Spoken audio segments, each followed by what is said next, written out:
عمومی طور پہ ہوتا یہ ہے کہ لوگ کہتے ہیں جان ہے تو جہان ہے. جان اور جہان کا فلسفہ ہم بچپن سے سنتے آئے ہیں. لوگ کہتے ہیں جائیداد چھوڑ دو، فلاں چھوڑ دو، فلاں چھوڑ دو، نظریات پر بھی کمپرومائز کر لیتے ہیں. جب جان نہیں ہے تو پھر باقی کیا؟ جان ہے تو جہان ہے. اس فلسفے کو حسین ابن علی نے بدل کے رکھ دیا کہ جان ہے تو جہان ہے. حسین نے بتایا جان نہیں ہے پھر بھی پوری کائنات تیری ہے. لوگ یہ کہتے ہیں کہ اگر لٹ گئے تو پھر سب کچھ برباد ہوگا. حسین نے یہ فلسفہ دیا لٹ کے ہی تو آباد ہوا جاتا ہے. یزید سب کچھ بچا کے بھی نہ بچ سکا، حسین سب کچھ کٹا کے بھی زندہ و جاوید رہا. یہ فلسفہ دیا سب کچھ کٹ جائے، سر نیزے کی نوک پہ بھی چڑھ جائے، خاندان کی لاشیں بکھری پڑی ہوں اور گھوڑوں کی ٹاپوں تلے روندی جائیں، کفن بھی کھینچ لیے جائیں، خیموں کو بھی آگ لگا دی جائے، لیکن سر شہیداں پھر بھی نیزوں پہ بلند ہی رہے گا، اونچا ہی رہے گا. یہ فلسفہ حسین ابن علی نے دیا. یہ سر جھکنے کے لیے نہیں ہے، یہ سر اوپر بلند ہونے کے لیے. اور میں ایک بات کہا کرتا ہوں، لوگ سر بچانے کے لیے ہاتھ دے دیتے ہیں، ظالم کے ہاتھوں میں ہاتھ دے دیتے ہیں کہ سر بچ جائے. حسین نے ہاتھ بچانے کے لیے سر دے دیا.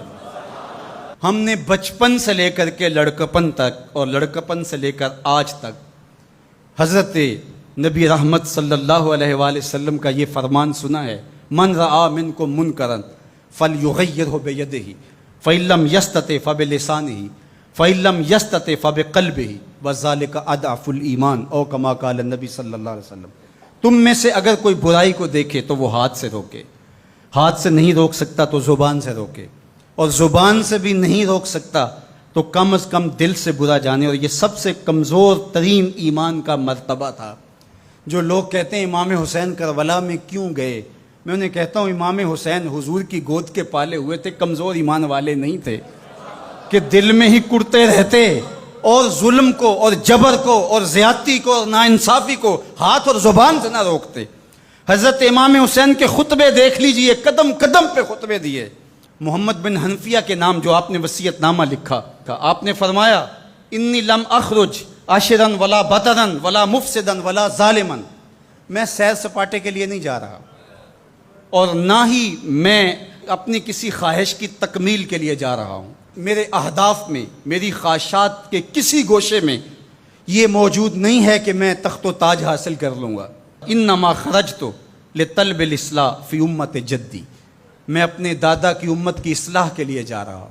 ارید ان آمر بالمعروف وانہا عن المنکر. میں امر بالمعروف اور نہی عن المنکر کے جذبوں سے مالا مال ہو کے میں اس سفر کو اختیار کر رہا ہوں.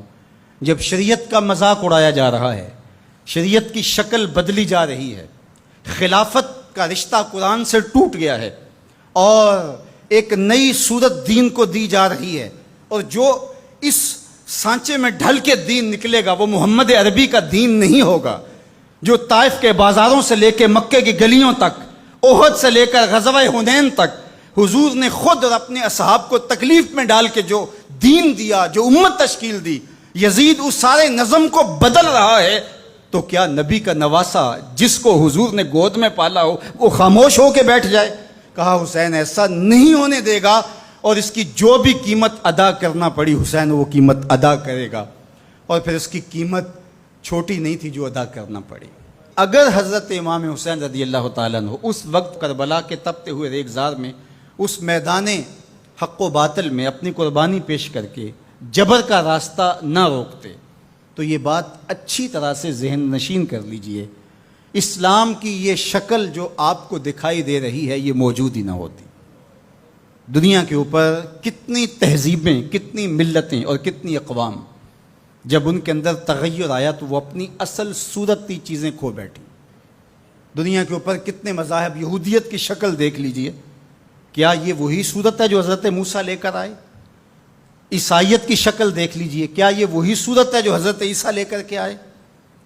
ابھی کچھ دن ہی نہیں گزرے تھے تو حواریوں کے بعد جو ہوا اور جس طرح سے دین عیسیٰ کا حلیہ بگاڑ کے رکھ دیا گیا، جس طرح موسوی دین کی شکل تبدیل کر کے رکھ دی گئی، تو کیا دین محمدی کی شکل باقی رہ جاتی؟ جب یوں دین کی صورت اور شکل کو بدلنے والے میدان میں آپ موجود ہوئے تھے، لیکن باقی ادیان، باقی تہذیبیں، باقی ملل، باقی قومیں، ان کی شکل اس لیے تبدیل ہو گئی کہ اس شکل کو بچانے والا کوئی حسین وہاں نہیں تھا، اور یہاں اس دین کی اصل صورت اور شکل اس لیے موجود رہی کہ اس دین کو بچانے والا حسین ابن علی موجود تھا۔ مسٹر گوکھلے نے کہا تھا کہ اگر حسین ابن علی رضی اللہ تعالی عنہ نہ کھڑے ہوتے تو اسلام یا تو مٹ ہی جاتا، اور اگر موجود رہتا تو اس کی وہ شکل نہ ہوتی جو محمد بن عبداللہ لے کر آئے تھے،